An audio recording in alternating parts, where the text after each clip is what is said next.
Bismillahirrahmanirrahim. Assalamualaikum warahmatullahi wabarakatuh. Mari kita melanjutkan belajar kita berkaitan dengan Sirah Nabawiyah tentang kekuasaan di berbagai penjuru Arab. Di bagian muka telah kami singgung tentang kepindahan kabilah-kabilah Qattan dan Adnan. Sementara negeri Arab sendiri terpecah-pecah. Kabilah-kabilah yang berdekatan dengan Hirah mengikuti Raja Ghassan. Hanya saja subordinasi ini hanya sekedar nama, tidak dalam praktiknya. Sedangkan daerah-daerah di Jazirah Arab mempunyai kebebasan secara mutlak. Pada hakikatnya, kabilah-kabilah ini mempunyai pemuka-pemuka yang memimpin kabilahnya masing-masing.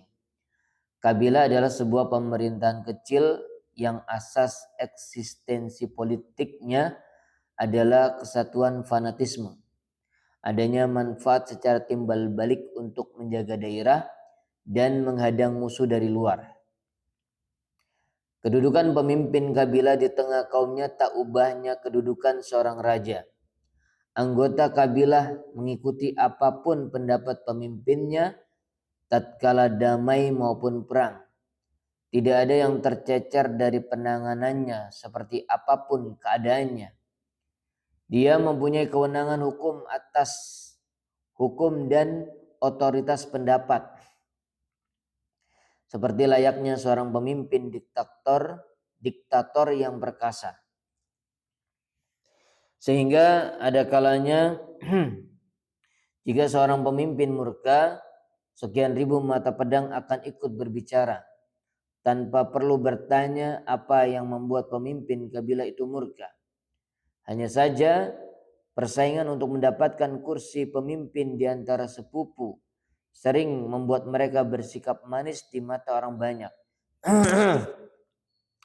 Seperti bermurah hati, menjamu-jamu, menjaga kehormatan, lemah lembut, memperlihatkan keberanian, membela diri dari serangan orang lain, hingga tidak jarang mereka mencari-cari orang yang siap memberikan sanjungan dan pujian tatkala berada di hadapan orang banyak. Terlebih lagi para penyair yang memang menjadi penyambung lidah setiap kabilah pada masa itu, hingga kedudukan para penyair pada saat itu sama dengan kedudukan orang-orang yang sedang bersaing mencapai atau mencari simpati. Pemuka atau pemimpin kabilah mempunyai hak-hak istimewa. Dia mendapatkan seperempat bagian dari harta rampasan perang. Harta rampasan yang diambil untuk dirinya sendiri sebelum ada pembagian.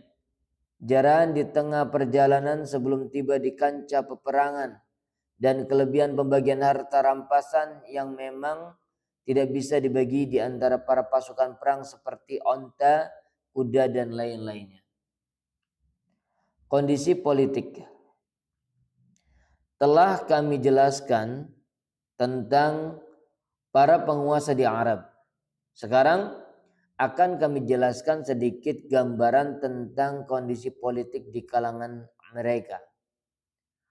Kondisi politik di 3 wilayah yang ada di sekitar Jazirah Arab merupakan garis menurun, merendah, dan tidak ada tambahan yang mengarah ke atas. Manusia bisa dibedakan antara tuan dan budak, pemimpin dan rakyat. Para tuan terlebih lagi seluruh Arab berhak atas semua harta rampasan dan kekayaan. Dan hamba diwajibkan membayar denda dan pajak. Dengan istilah lain yang lebih gamblang, rakyat bisa diumpamakan ladang yang harus mendatangkan hasil dan memberikan pendapatan bagi pemerintah.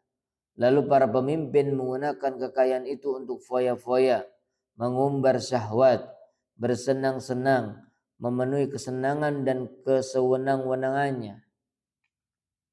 Sedangkan rakyat dengan kebutaannya semakin terpuruk dan dilingkupi kezaliman dari segala sisi. Mereka hanya bisa merintih dan mengeluh, tidak berhenti sampai di sini saja, bahkan mereka masih harus menahan rasa lapar, ditekan dan mendapat berbagai macam penyiksaan dengan sikap diam, tanpa mengadakan perlawanan sedikit pun. Kekuasaan yang berlaku saat itu adalah sistem diktator.